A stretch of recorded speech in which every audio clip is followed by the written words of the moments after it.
welcome onto the set right now. Very pleased to have with us Medal of Honor recipient Sergeant Dakota Meyer is just stepping down. How's it going? Sergeant, how are you, sir? Thank you for joining us. There you go.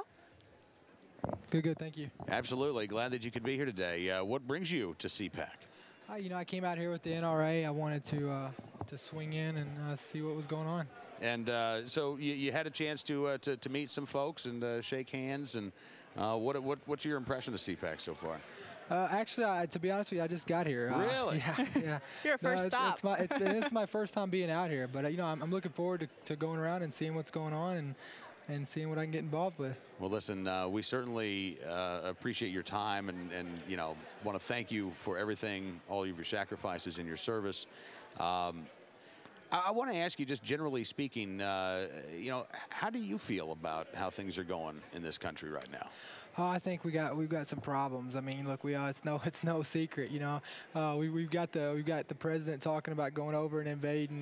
You know, going over to getting involved with Ukraine and Russia right now. When we've got veterans over here from the past 2 wars we've been in that can't even feed their own families. You know what I mean? And we're worried about another country. I mean, it's insane what we're doing right now. Are you concerned at all about the administration's new initiative and the Defense Department's new initiative to cut back on forces, or do you think that that's something that we should be doing? I mean, look, I mean, you know, we've got more. The security of the world out there right now is nowhere where it needs to be.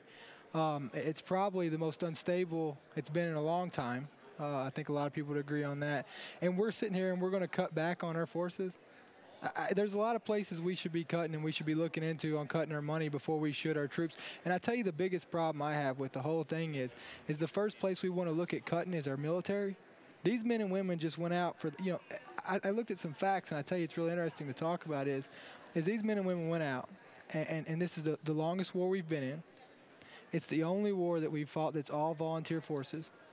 And on top of it, less than 0.45% of the nation carried our country for the last 12 to 13 years in this war. And we're going to sit here, and that's the first place we're going to cut. It's insane.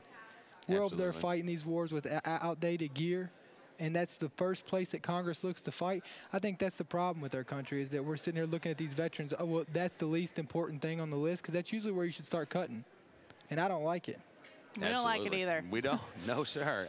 You know, that's the thing. Nobody, I don't hear a great deal. I've not heard a great deal of support for the idea of cutting the active duty military. Now, you start talking to folks around here about how we should treat our veterans, and you know what, you know, you will not find stronger advocates for our veterans, because frankly, again, look, I never wore the uniform, and I realize that I have a debt and an obligation to those who have, because you have fought for me, you have fought for my family, my freedoms, my liberties, my kids, and we owe it to those folks who put on that uniform, because, as you say, it's an all-volunteer military. You know, and you know what? And the thing is, we live in the greatest country on the face of the earth, and I believe that truly with my heart. And on top of it, is these men and women could have went out and chose to do whatever they wanted to. They, you know, it's not because they couldn't go to college. It's not because they couldn't do anything else. It's because they chose to go fight for their country. They chose that, and they could have went out and done anything they wanted to in a country that men and women come at free will. And they didn't. They chose to go sacrifice, and their families did too. Their wives, their kids, everything stopped for them to go do it for other people they didn't even know. And you know, when we come and they come back here, and the mentality here is that, you know, it's like an out of sight, out of mind thing. I mean, you know, I tell you, a lot of people don't want to talk about this topic, but I'll tell you, I truly believe that we're really not supporting our veterans. We all want to think that there's all these initiatives going out there. But you know what? It's the same people supporting veterans. It's the Vietnam veterans that are coming back, and they know what it felt like. And you know, I want to thank all of them for their service, and I always like to talk about them. But they're the ones who are supporting military. It's families who know it, and it's a small circle. Yeah. And it's the obligation of the whole nation to stand behind our military. Absolutely. You know, it's interesting because you talk about the reaction that a lot of these Vietnam vets got when they came back, and they'll tell you how much it hurt. You don't see the active denigration, but it sounds like what you're saying is there's an apathy. It is, and you know why there's not that? Because we learned from what happened to the Vietnam veterans, and to be honest with you, I don't think people pay enough attention of what's going on to show up to spit on us. I agree. I was just going to say that I think that a lot of people aren't paying attention. The wars aren't in the news. People don't even realize that we're still at war. The casualties under Barack Obama, 75% of the casualties in Afghanistan have happened under President Obama, and no one is talking about it. And the fact is that as the American people who owe so much to our armed forces, they don't have to feel it every day. In World War II, everyone had to sacrifice something. Right. And we don't have to do that anymore. And so the return of that is that people aren't paying attention. Well, it goes back to the numbers, and that's why I pointed out the point less than 0.5% serve, because less than 0.5% only touches a small circle. And so a lot of people, like in World War II, they're World War I, you know, everybody felt part of the war. And it's not here. It's out of sight, out of mind.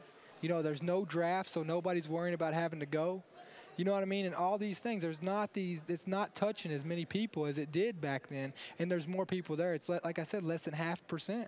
And that's the issue is how do we get the awareness out there because I tell you what, there's no way in my heart that I believe that people don't want to support. It's just that they don't know, and it's mainstream media's fault, because they all have their agenda. They're reporting on whatever they feel like they want to report on, and what a story, and they twist their own angle. Right. You know, let's talk about don't let the facts ruin a good story is what I always say. You know what I mean? Well, no, I think you're exactly right. I mean, we see this. You know, look, we talk Second Amendment issues on this program. We see that certainly every day, where 12% of the country, I think Pew Research said, realizes that violent crime's been dropping in this country for the last 20 years, dropping like a rock. Yep. And only 12% of the country is aware of that.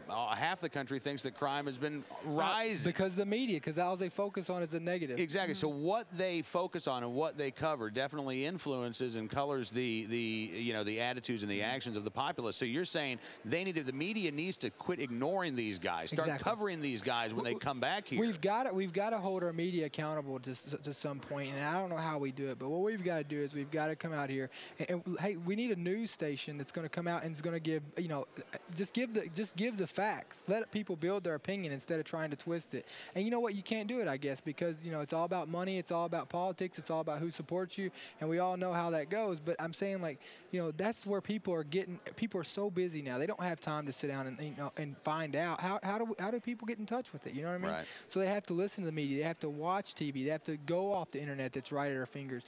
And how do they know what's true?